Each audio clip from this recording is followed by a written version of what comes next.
हरिओम. पसायदान. योगदा श्री जयगणेश जोशी यांनी केलेले निरूपण. प्रवचन क्रमांक 40. अनुसरण. आपण मागील लेखामध्ये वेदव्यास मुनींपासून ज्ञानेश्वर माऊलींच्या समकालीन संत प्रभूतींनी केलेले वेदांमधील तत्त्वज्ञानाचे अनुगमन पाहिले. यानंतरच्या कालावधीमध्ये वेद तत्त्वज्ञानावरील उपलब्ध ग्रंथांचे त्या काळच्या संतांकडून अनुसरण केले गेले. याचा अर्थ मी ज्ञानेश्वर माऊलींच्या काळानंतर अनुगमन आणि अनुसरण अशी रेषा आखत आहे असा गैरसमज करून घेऊ नये.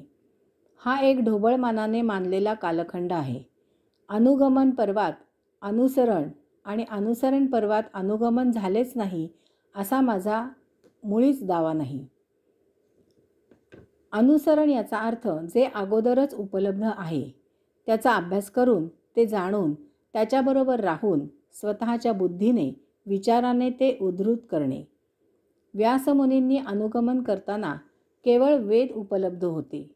त्यांनी त्यांचे विषयानुसार विविध भाग केले. यामुळे 4 वेद, 6 शास्त्रे, 18 पुराणे उपलब्ध होती. यावर अनेक जणांकडून अनुगमनाने चिंतन करून स्वतःची स्वतंत्र ग्रंथनिर्मिती केली गेली. माऊलींच्या काळाच्या आधीपासूनच मुसलमान राजवट सर्व भारतात आलेली होती. सर्वत्र बिगर मुसलमानांचे हाल, छळ केला जात होता. धनसंपत्ती लुटली जात होती. पुरुषांना गुलाम केले जात होते. स्त्रियांची आबरू घेतली जात होती. यामुळे जीव आणि आबरू वाचवत जे आध्यात्मिक साहित्य उपलब्ध आहे ते टिकवून ठेवण्याची वृत्ती तयार झाली. अशी जवळजवळ 300हून जास्त वर्षे गेली. या कालखंडात नवीन रचनांचा खंड दिसून येतो. उत्तर भारतात अकबर आणि पुढे त्याचे वंशज, तर दक्षिण भारतात कुतुबशाही, निजामशाही, आदिलशाही यांचे राज्य स्थिरावले होते. परंतु या मुसलमान राजवटीला सुरुंग लावण्याचे काम मध्य भारतात महाराष्ट्रामधून छत्रपती श्री शिवाजी महाराजांनी केले.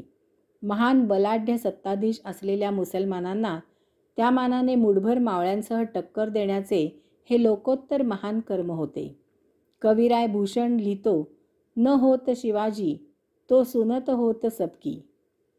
केवळ छत्रपती श्री शिवाजी महाराजांनी दिलेल्या हिंदवी स्वराज्याच्या घोषणेमुळे आज भारतीय वैष्णव धर्म टिकून आहे. यामुळे छत्रपती शिवाजी महाराज हे भारताचे खऱ्या अर्थी एकमेवाद्वितीय निःसंशय राष्ट्रपिता आहेत. असो, हे थोडे विषयांतर झाले.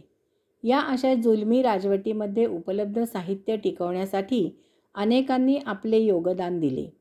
त्यांनी जे काही उपलब्ध होते त्याचे अनुसरण केले. अनु म्हणजे मागे आणि सरण म्हणजे बरोबर जाणे. या उपलब्ध साहित्याचा या थोर लोकांनी अभ्यास केला आणि त्यांना जे उमजले ते त्याने त्यांच्या शब्दात आपल्यासाठी उपलब्ध करून दिले. अनुसरण करताना समोर हे वरील विपुल साहित्य उपलब्ध होते. त्यावर इमारत बांधणे हे अनुगमनाच्या मानाने जरा सोपे कर्म होते. भगवान आद्य श्री शंकराचार्यांनी ब्रह्मसूत्रे, योगसूत्रे, 10 उपनिषदे, भगवद्गीता इत्यादींवर केलेले निरूपण सुप्रसिद्ध आहे. तसेच विवेक चूडामणी, चरपट पंजरिका स्तोत्र, श्रीकृष्णाष्टकम इत्यादी अशी सुमारे 200 स्तोत्रे इत्यादी अशी त्यांनी विपुल ग्रंथनिर्मिती केली. जगद्गुरू तुकाराम महाराजांचे अभंग यासाठी साक्ष आहेत.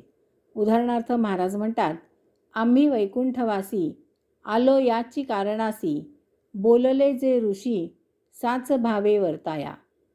किंवा वेद अनंत बोलिला, अर्थ इतुलाची साधिला, 18 पुराणी सिद्धांत तुका म्हणे हाची हेत.